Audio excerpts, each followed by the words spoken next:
dejé mi matrimonio por 8 meses, fui la más feliz del mundo y luego regresé. Fue el peor error de mi vida. Tengo 30 años y mi esposo, 34.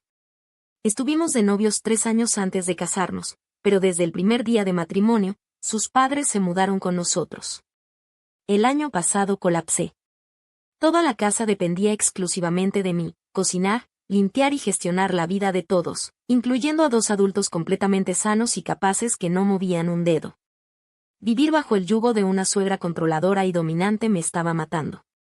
Así que un día empaqué mis cosas y me fui. Hubo una pelea dramática, por supuesto, pero yo ya no podía más. Esos 8 meses separados fueron, sin duda, los mejores de toda mi vida adulta. Volví a dormir en paz. Viajé, eran escapadas cortas, pero eran completamente mías. Cocinaba solo para mí, me ponía al día con las series que había postergado y conocí gente nueva que me valoraba por quien yo era, no por lo que hacía. No había suegros, no había un hogar que mantener, nadie me exigía nada. Volví a ser yo misma, más ligera, feliz y relajada. Recuerdo haber pensado, vaya, realmente me agrada esta persona. ¿Cuándo dejé de ser ella? Y entonces él volvió a buscarme. Llamadas diarias, mensajes eternos, apariciones sorpresa, diciéndome todo lo que pasé años esperando escuchar. Te extraño, he cambiado, esta vez todo será diferente, por favor, regresa. Y regresé. Porque soy humana y porque los años de amor no se apagan con un interruptor, aunque una parte de ti desee que así sea. En cuestión de semanas, fue como si esos 8 meses de libertad jamás hubieran existido. El mismo techo, los mismos suegros, las mismas tareas interminables sin un solo gracias. El mismo esposo que se queda mudo cuando su madre me pisotea. Aquí no soy una esposa, soy solo la empleada doméstica sin sueldo. Lo peor es que en el fondo ya lo sabía. Sabía que nada había cambiado, pero quería creer desesperadamente que esta vez sería diferente. No tenemos hijos y apenas llevamos 1 año casados. Mi esposo se niega rotundamente a mudarse conmigo, dice que siempre vivirá con sus padres. ¿Debería quedarme a luchar o marcharme otra vez? Actualización. Quiero agradecer de todo corazón el apoyo que me dieron en mi post anterior. Miles de desconocidos diciéndome que merecía algo mejor y que me salvara antes de que fuera demasiado tarde. Lloré leyendo casi todos los comentarios. Ese post me cambió la vida. Decidí confrontar la situación. Le entregué el teléfono a mi esposo y observé su rostro mientras leía mi publicación y cada uno de sus comentarios. Se quedó en silencio por mucho tiempo. Luego me miró y me dijo, no tenía idea de que la estabas pasando tan mal. Hablamos toda la noche. Una conversación real, de esas que no teníamos hace años. Admitió que debió defenderme de su madre y me pidió disculpas. Luego, comenzó a hacer promesas. Sobre el tema de tener un bebé, dijo que finalmente entendía mi resistencia. Prometió darme 2 años de tregua antes de volver a tocar el tema, y aseguró que él mismo frenaría las presiones y preguntas incómodas de su familia en las reuniones. Sobre mi trabajo, prometió que nadie me obligaría a renunciar. Sin embargo, en la misma frase, soltó una condición, pero cuando se trate de elegir entre tu trabajo y mi familia, tendrás que elegir a mi familia.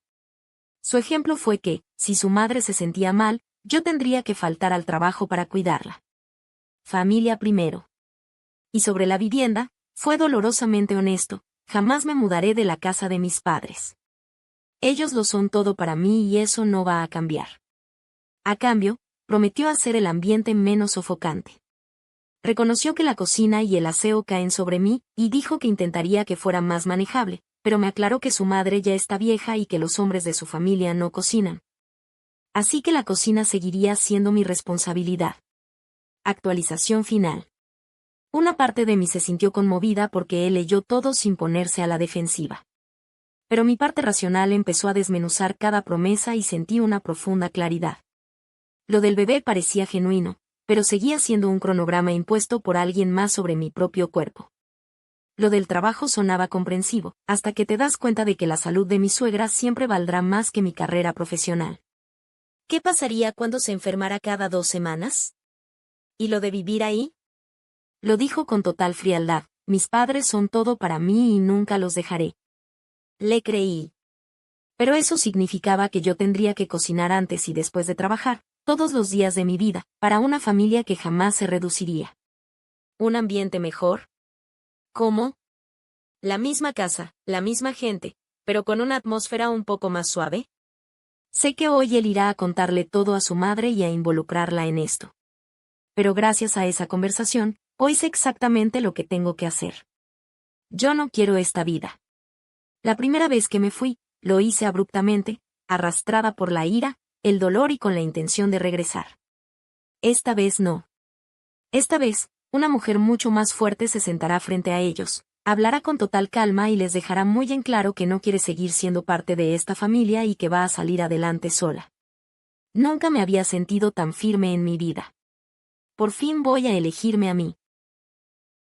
Mi estúpido hijo de 15 años embarazó a su novia a propósito para que nos mudemos. Trovaba y por razones obvias. Tengo 30 años y 5 hijos, el mayor es Souli, de 15. Como se imaginarán por mi edad, fui madre adolescente. Tuve la suerte de casarme a los 18, seguimos juntos en una relación sana y trabajamos muy duro para salir de una situación económica terrible. Hoy tenemos estabilidad en todos los sentidos, y este detalle es muy importante para la historia. Ouli ha sido amigo de Bree desde los 7 años. Su familia vivía en nuestra ciudad, pero hace 1 año y medio se mudaron a un pueblo pequeño en otro estado debido al alto costo de la vida. Desde entonces, Ouli no ha dejado de suplicarnos que nos mudemos allá. Nos vendía la idea de casas baratas y mejores empleos, pero mi esposo y yo siempre le dijimos que no. Tenemos otros 4 hijos con sus escuelas, deportes y amigos aquí. Ningún adulto en su sano juicio dejaría su carrera y su estabilidad por el capricho de un adolescente. En Navidad, la familia de Bree regresó de visita. Los chicos salieron varias veces. Mi esposo y yo siempre le dimos a Ouli educación sexual y acceso a anticonceptivos. Él sabía perfectamente cómo se hacen los bebés. Pero poco después del viaje, nos enteramos de la bomba, Bree estaba embarazada. Y lo peor es que Ouli admitió que lo hicieron a propósito. A ella se le ocurrió como un chiste para ver qué pasaba, bajo la retorcida idea de que, si quedaba embarazada, nosotros nos veríamos obligados a mudarnos. Ouli me exigió que empacara todo para irnos a vivir con ella. Mi respuesta fue un no rotundo. Le dije, tienes 15 años. No tenemos pruebas de que sea tuyo. No voy a desarraigar a toda la familia y tú no te vas solo hasta que cumplas 18. Haremos una prueba de ADN y luego veremos. Cerré con un, tú te buscaste esto, ahora te aguantas. Ouli corrió a contarle esto a Bree, y sus padres inmediatamente me cortaron la comunicación, llamándome asquerosa por pedir un ADN. Empezaron a hablar pestes de mí con mi propio hijo, alimentando su odio hacia mí. Ouli me gritaba que estaba destruyendo al amor de su vida, usando mi propia historia adolescente como prueba de que a ellos también les funcionaría. Mi esposo, que es un hombre de pocas palabras, solo miró a Ouli y le soltó una frase brutal, tienes la inteligencia de una pera. Las cosas pasaron de castaño a oscuro. Los padres de Bree nos bloquearon de todas partes. Intenté enfriar la situación y le pedí a Ouli que hiciéramos una videollamada con Bree para hablar con los adultos, o de lo contrario, le cortaría todo contacto. Le aclaré que si el bebé era suyo, pagaríamos la prueba de ADN, unos $1,500, y viajaríamos para el nacimiento. Cuando Bree se conectó y me vio ahí, colgó de inmediato. Por mensajes de texto, Ouli le explicó que solo queríamos coordinar el ADN y los planes de apoyo. ¿La reacción de Bree? Bloqueó a Ouli de todas partes. Mi hijo quedó totalmente destruido. Dejó de comer y se encerró en su habitación. Sorprendentemente, ya no estaba enojado conmigo, cayó a la cuenta de la realidad y se sentía profundamente arrepentido. Incluso me preguntó llorando si había alguna forma de deshacer todo esto. La estocada final llegó cuando un amigo en común nos mostró las redes sociales de Bree. A las pocas horas de bloquear a Ouli, la chica publicó su anuncio de embarazo con frases como, tú y yo contra el mundo, mi niña y memes sobre padres ausentes. Le hizo creer a todos que Ouli la había abandonado, cuando en realidad fue ella quien lo bloqueó por exigir una prueba de paternidad. Aquí es donde la historia da el giro más oscuro.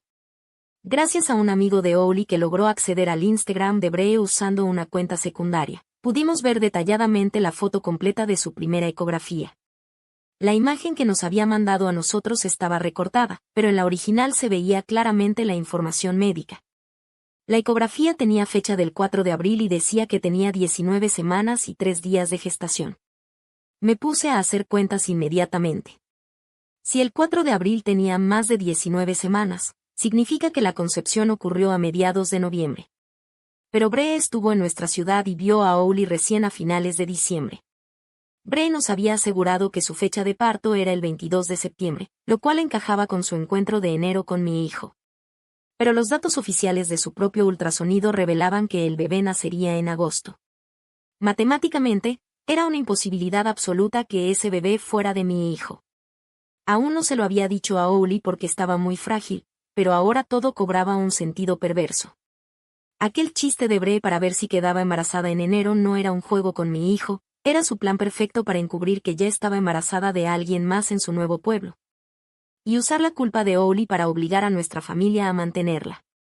Para forzar las cosas, planeamos un viaje. Pagamos el boleto de Bree para que volara a nuestra ciudad a hacerse la prueba de ADN y un nuevo ultrasonido en persona. Sin embargo, nunca llegó al aeropuerto. La noche anterior nos mandó un texto diciendo que el médico no le recomendaba viajar por riesgo de parto prematuro debido a sus severas náuseas, afirmando que terminaría hospitalizada. Al mismo tiempo, descubrimos una foto que se le escapó en sus redes. Aparecía Bree, obviamente embarazada, abrazando cariñosamente al chico con el que salía en su nuevo pueblo, con la mano de él sobre su vientre. La borró rápido, pero fue suficiente. Me comuniqué con un abogado. No iba a dejar que esta mentira siguiera arruinando la vida de mi hijo a la distancia. El bebé nació el 1 de septiembre. La indujeron por haber pasado la fecha límite. En la pizarra del hospital se confirmaba la verdad, la fecha estimada de parto siempre fue el 26 de agosto. Fui a visitarla al hospital junto a Owly. Cuando mi hijo bajó a la cafetería a buscarle algo de comer, me quedé a solas con ella y decidí hablarle con total calma. Le dije que nadie estaba enojado, que Owly sabía la verdad desde hacía meses y que, aún así, había querido ir a apoyarla. Le confesé que sabía que las fechas no cuadraban y que solo quería la verdad. Bree se rompió por completo. El cansancio del parto y la carga mental de sus propias mentiras la hicieron confesar entre lágrimas que sabía perfectamente que el bebé no era de Owly, y pidió perdón. Nos confesó que odiaba vivir con su madre y su padrastro, que su hogar era un caos absoluto y que inventó todo esto desesperadamente para tener una excusa y regresar a nuestra ciudad. Ya que su propio padre biológico se había negado a recibirla. El padre del bebé era, en efecto, el chico de su nuevo pueblo. Finalmente, cerramos este ciclo. Owly se hizo la prueba oficial de ADN y los resultados llegaron ayer, confirmado al 100%, él no es el padre. Bree se mudó de su casa 3 semanas después de dar a luz. Su madre y su padrastro la echaron y ahora vive con una amiga. Por nuestra parte, Owly y Bree se han ido distanciando. Él ha vuelto a enfocarse en la escuela, en sus deportes y, con la ayuda de su terapeuta, está procesando todo este trauma. ¡Qué maldita tormenta ha sido todo esto! Mi hijo cumple 16 años este mes y solo espero que este desastre haya quedado atrás para siempre. Soy la idiota por no querer continuar con el embarazo, luego de que mi prometido y yo acordamos no tener hijos. Estoy embarazada, pero no debería estarlo. Mi prometido y yo decidimos tener una vida sin hijos, lo hablamos a fondo cuando las cosas se pusieron serias y, de vez en cuando, tocábamos el tema para asegurarnos de seguir en la misma sintonía. Llevamos 2 años juntos, 3 meses comprometidos, y en todo este tiempo jamás tuvimos un susto. Yo tomo pastillas anticonceptivas, él usa condón. Somos muy cuidadosos. Pero empecé a sentirme mal. Tenía náuseas, falta de apetito, dolores de cabeza y un cansancio extremo. Como los síntomas no desaparecían, fui al médico pensando que me había contagiado de algo. Me hicieron exámenes de rutina, incluyendo una prueba de embarazo. El doctor regresó y me dijo que tenía entre 6 y 7 semanas de gestación. Me reí, era imposible, me estaba cuidando. Exigí que repitieran la prueba, pero me aseguraron que el resultado era correcto. Salí de ahí entrando en pánico total. Mis métodos habían fallado y tenía que dárselo a conocer a mi prometido. Cuando tuvimos la conversación, yo era un mar de lágrimas. Apenas podía articular palabra.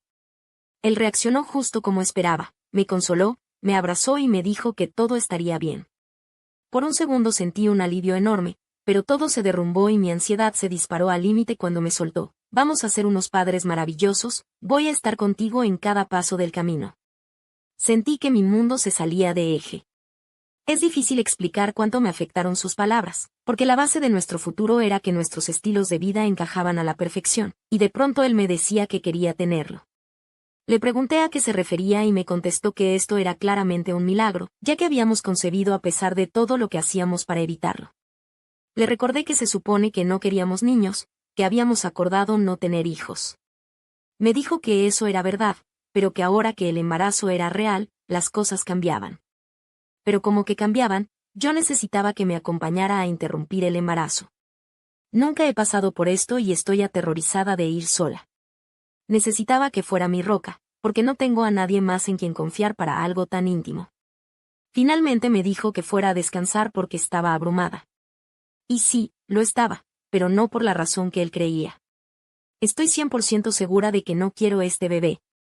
No quiero estar embarazada, no quiero parir y no quiero criar. Actualización. Aquí está lo que pasó ayer cuando volví a hablar con él, no salió nada bien. Comencé la conversación preguntándole si realmente quería tener este hijo, o si solo había fingido entusiasmo para no hacerme sentir mal en caso de que yo lo quisiera. Por desgracia, me miró fijamente y me confirmó que realmente deseaba tener este hijo conmigo. Así que decidí arrancar la curita de golpe, le dije que yo no quería tenerlo, que iba a seguir con el plan original de nuestras vidas y que iba a interrumpir el procedimiento. Le aclaré que lo quería a mi lado, pero que si él de verdad había cambiado de opinión sobre su futuro, necesitaba saberlo ya. Su rostro cambió a una mezcla de sorpresa y enojo. Me preguntó cómo era posible que no estuviera emocionada y cómo podía querer deshacerme de nuestro hijo. Le respondí la verdad, porque nunca quise tener hijos, sigo sin quererlos, y el hecho de quedar embarazada por accidente no cambia mis convicciones. Él intentó minimizarlo diciendo que yo seguía abrumada y que no estaba pensando con claridad. Eso me molestó muchísimo. ¿Ahora resulta que de la noche a la mañana soy incapaz de tomar decisiones racionales? Le aclaré que había tenido todo el día para calmarme y ordenar mis pensamientos. Si él quería ser padre, yo no se lo iba a impedir. Mi relación estaba terminada por eso mismo, me dolía en el alma porque significaba el fin de nuestro compromiso, pero no iba a tener ese hijo conmigo. Fundamentalmente, ya no éramos compatibles. Al ver que hablaba completamente en serio, el pánico se apoderó de él. Empezó a hablar más rápido, tratando de convencerme de que seríamos buenos padres, que ya veríamos cómo resolverlo, que él trabajaría el doble. No quería escuchar razones. No le importaba que yo no quisiera pasar por un embarazo, ni que mi proyecto de vida siguiera siendo libre de niños. De hecho, su nivel de insistencia comenzó a volverse muy perturbador. Empezamos a discutir porque se negaba rotundamente a aceptar la separación y mi decisión sobre el embarazo. Nunca se puso físico, pero esa forma tan impositiva de decirme que yo no podía detener esto, me asustó. En ese instante me vino una duda terrible a la cabeza. Le pregunté hace cuánto tiempo había cambiado de opinión sobre tener hijos, no quiso darme una respuesta. Le pregunté si había sido antes o después de enterarse del embarazo y dijo que no lo sabía. La relación estaba muerta en ese punto, así que lo miré y le hice la pregunta definitiva sobre nuestros métodos anticonceptivos, si los había manipulado. La expresión que puso fue espantosa, una combinación de miedo y rabia. Me gritó que estaba loca, dijo que no podía hablar conmigo cuando me ponía así y se fue de la casa. Aproveché que se marchó para juntar todos mis documentos importantes, mis aparatos electrónicos, algo de ropa y salí de ahí. Le pedí alojamiento a una amiga. No somos mejores amigas, así que temía que me dijera que no, pero me recibió de inmediato. Al llegar le conté todo, ella me aseguró que puedo quedarme el tiempo que sea necesario y prometió acompañarme y estar a mi lado durante todo el proceso médico. Mi ex prometido me llamó cuando regresó a la casa y vio que no estaba. Le contesté y me exigió saber mi ubicación. Le dije que estaba con una amiga y me negué a darle detalles. Le repetí que iba a seguir adelante con la interrupción, que no necesitaba su permiso ni su bendición, y que no iba a ser un obstáculo si su sueño ahora era tener una familia. Pero que tendría que buscar a otra persona para cumplirlo. Fue una llamada desgarradora, terminamos llorando los dos. Al final, Me dijo que podía ir por el resto de mis cosas mientras él estuviera en el trabajo, pero me advirtió que me arrepentiría de mi elección. Solo le dije está bien y colgué. Hoy me ha enviado un par de mensajes preguntando cómo estoy y pidiéndome que al menos espere a que nos hagan una ecografía juntos. Rechacé la idea de inmediato y no ha vuelto a escribir. Mañana iré por mis pertenencias mientras él no esté. Este no es el final que quería. Realmente esperaba que todo fuera un shock del momento y que él no supiera cómo reaccionar, pero sus planes de vida cambiaron. Es definitivo que ya no estamos juntos. Pronto pasaré por el procedimiento clínico y luego veré cómo rearmar mi vida sin él. Estoy muy triste, de luto por perder a mi pareja y a mi mejor amigo, pero prefiero este dolor 1000 veces antes que ceder al futuro que él me quería imponer.